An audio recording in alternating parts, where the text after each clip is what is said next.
Kugwa gwa ciringi ya Kenya ikirigithanio na Dola ari Niguchunguriirie mathiri maya Kuongerereka na Gikiro Kinene makienda thirikari ya William Ruto kumarihira thiri uyu Nigetha Macokererie Motungata Maguo kuri Muingi.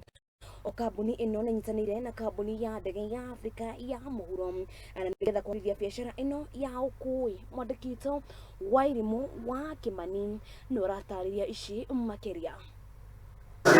Rere ciringi ya Kenya irathie yagite baita hari Dola. Ruhonge rwa ndege rwa KQ nironekana kuhutio na njira nene, guku munene wa ruhonge ru Kilavuka akiuga kugwa gwa ciringi ino ya Kenya ikirigithanio na Dola Niguchunguriirie kabuni yo ya ndege ya KQ kugia na mathire ma bilioni cia mbeca na guthukia biashara ino ya ukui wa ndege.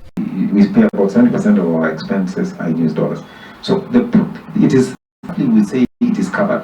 Our expenses are covered from sales and expenses. The problem is the loans, which are huge, which are denominated in foreign currency. That's where we have the biggest hit. And so that's why we're trying to solve that problem so that it does not keep recurring. Akiaria mbere ya kamiti ya bunge ya gĩbũrũri ya ukui, Kilavuka ni aheanite imwe ya hathara iria ruhonge ruru rwa KQ rucunguriirie ari ta ũ. Mwaka wa 2020 kabuni ino ya KQ ni yathire hathara ya bilioni 36.6. Mwaka muhituku igithie hathara ya makiria ma ciringi bilioni 15, na hari mwaka uyu kabuni ya KQ ithiete hathara ya bilioni 21. So one of the problems that we have in Kenya for Kenya Airways is what we call capacity dumping. What is capacity dumping? Capacity dumping is where big airlines, which can afford, they deploy excess capacity into your market, and then they can even drop their fares, and they can do that for a sustainable period of time because they can afford it. They are subsidized by their governments. They are much larger than you, and as a result of that, you suffer because you cannot compete toe to toe with them.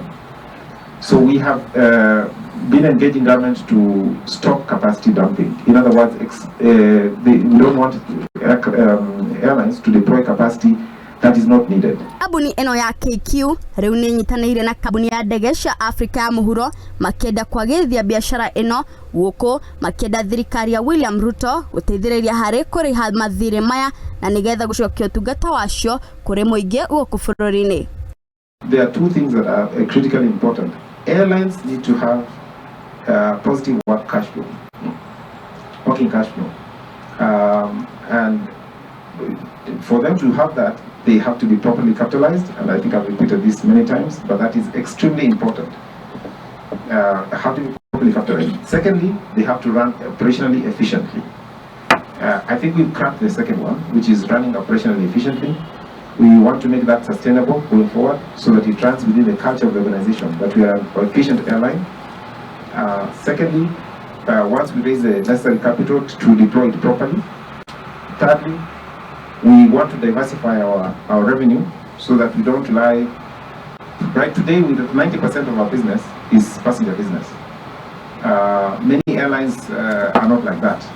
They have diversified their business, and that's what we need to do. So, for example, one of the things we want to do is to move more into cargo. Girifotera Muthingi TV, Geto wa irimu wa Kimani.